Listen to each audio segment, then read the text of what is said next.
Hello and welcome. Today we are looking at the Dongming X12 compact folding drone. This drone highly resembles the Mavic Air. It has a lot of neat features such as auto takeoff, auto land, one key return, and Wi-Fi FPV streaming. So let's check it out. Now the drone comes in this small white square box showing the blue version of the drone right there in the front. And it's from Dongming RC for ages 14 plus. And it's the X12 folding deformation drone. So that's interesting.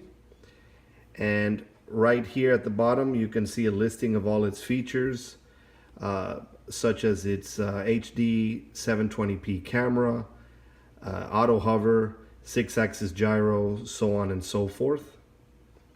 And right here at the top, you can also see the features or the icon of the features right there, such as the barometer set height, etc., etc., headless mode.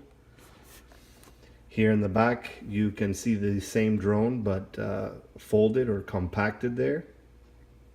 And it says pretty much the same thing. Here on the side of the box, you can see the transmitter. And it highly resembles a DJI transmitter.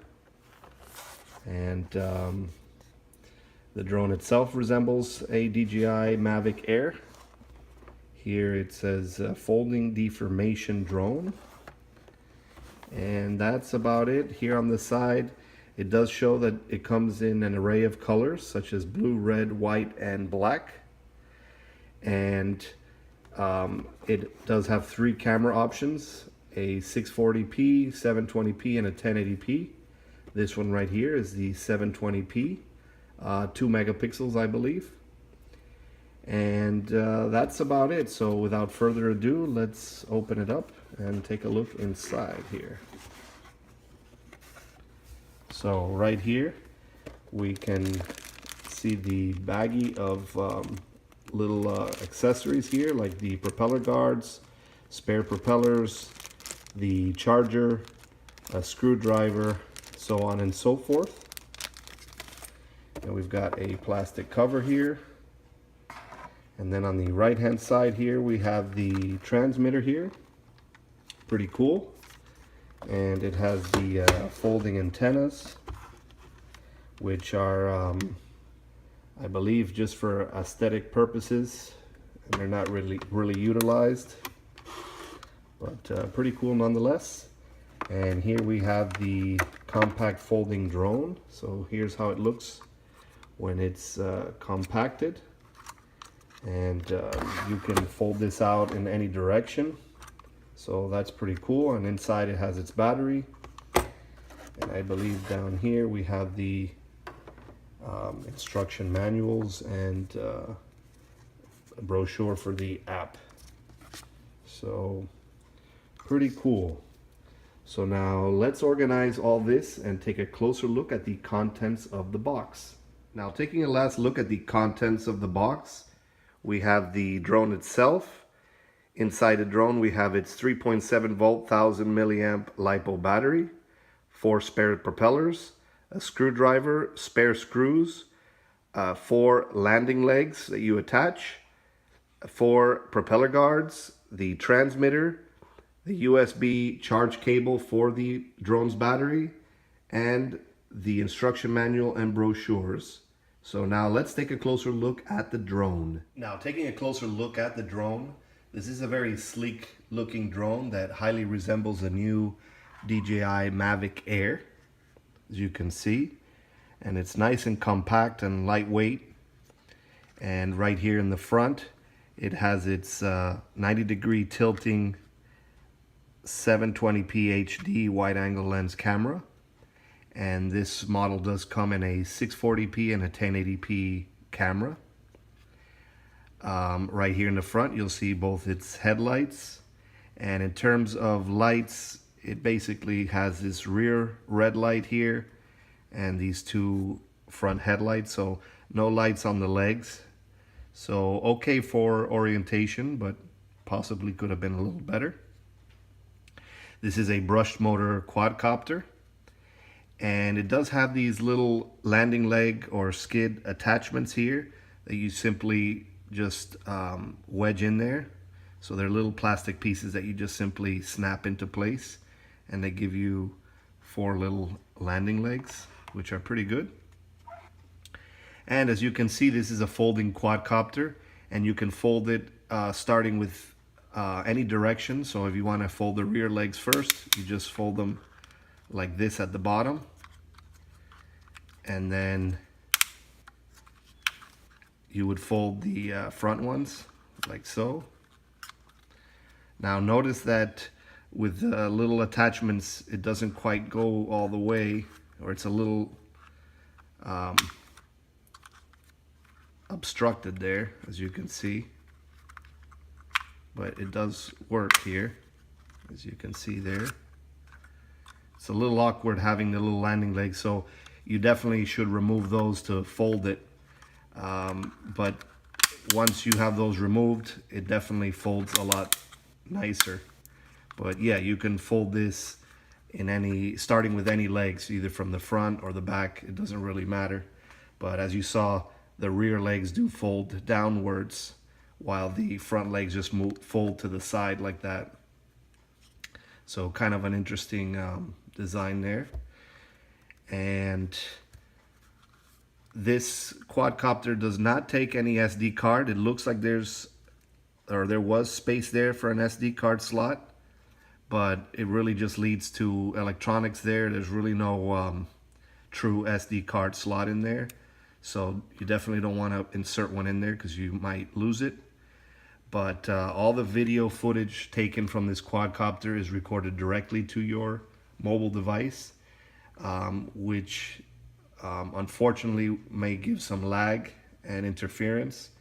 While if there was onboard storage, like an SD card or something, you'd have smoother, higher frame rate video. So that's a little unfortunate there.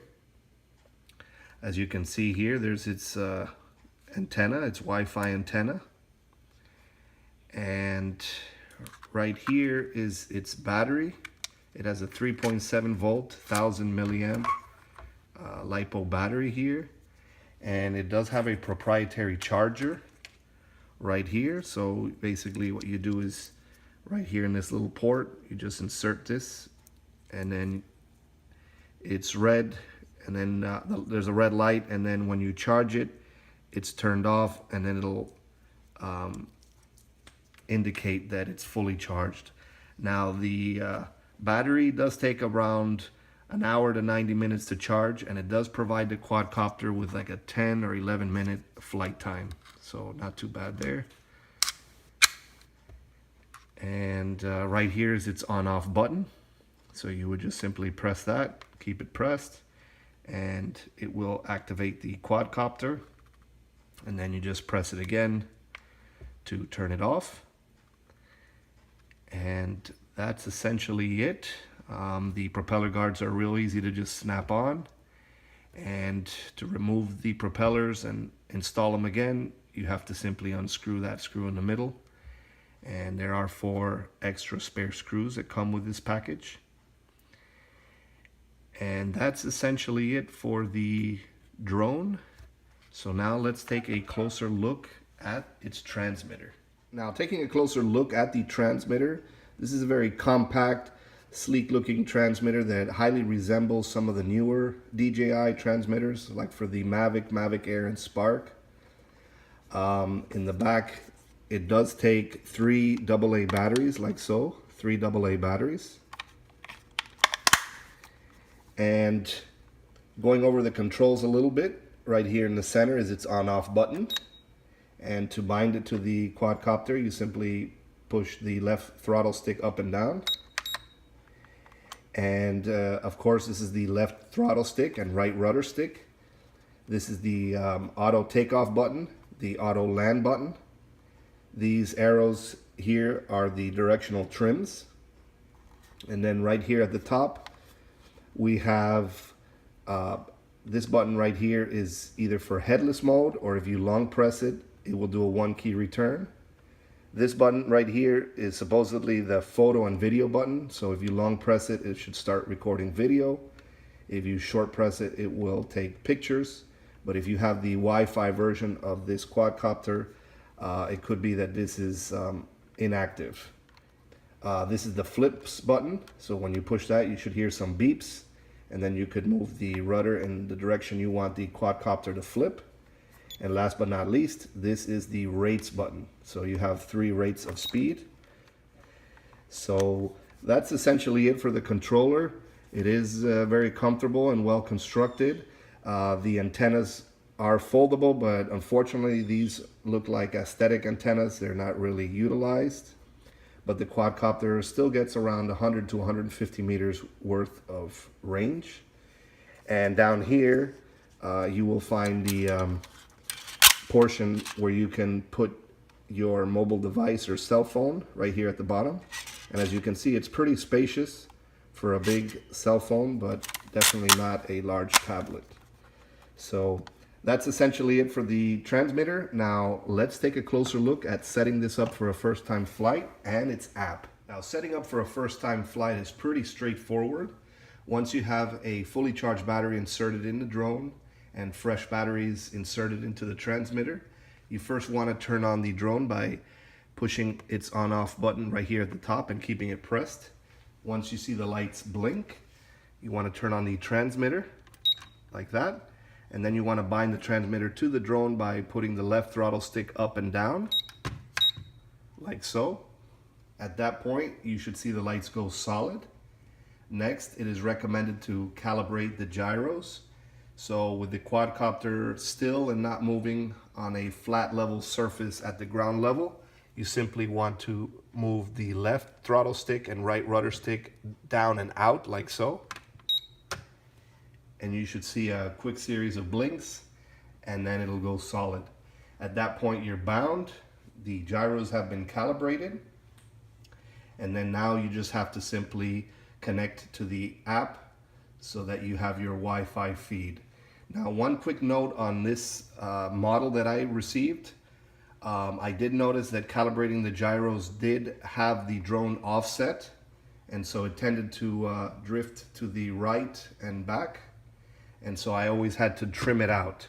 So hopefully that was just an issue with my model, but I noticed that when you calibrate the gyros on a flat level surface with this drone, it's not perfectly level. So just something I wanted to note there.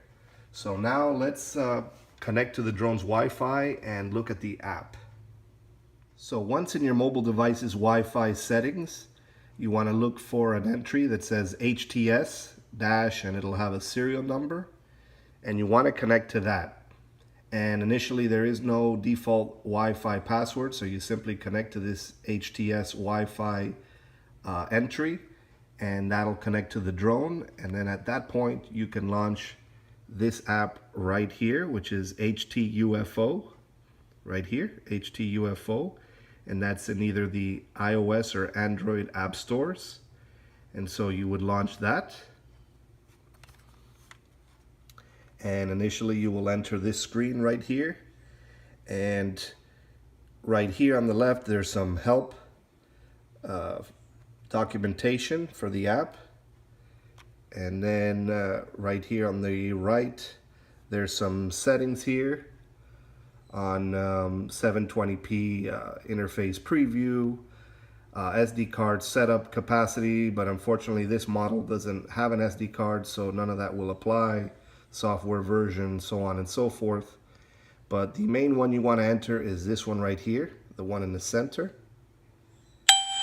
And right there, you'll see right away, you can see we have a live feed here with the drone, as you can see. And the Wi-Fi FPV range with this is somewhere around 50 to 100 meters. So that's the FPV range right there. But now going over the app a bit, this button right here will take you back to the main menu. This one will take pictures, this one will take video, this one will open your photo gallery so you could see all your saved pictures and videos. This one right here on the right will turn on your virtual control so that you can fly the drone with the mobile device. So flying it with the transmitter is optional. So once you turn this on right here, you will have the virtual controls here, and you do have the option of flying it with or without altitude hold. So you'll notice that the throttle is all the way to the bottom there, and so if you use this center button right here, this will give you altitude hold and will center the left throttle stick. And then right here, this is your rates button. So this is your first rate, which is the green. Then now you have yellow, which is your intermediate speed. And then you have red, which is the highest speed. And then this button right here will allow you to fly it in accelerometer mode. So once you do that, tilting the device will allow the quadcopter to move just simply by tilting your cell phone. And then going over the controls here, you simply have your throttle and rudder, and you have your trims here on all the sides. Here's your auto takeoff, auto land, your emergency stop, voice control. So if you give it simple commands like forward or backward, left and right, it will fly in those directions. This should perform your 360 flips. And right here on the upper right, there's some more controls here.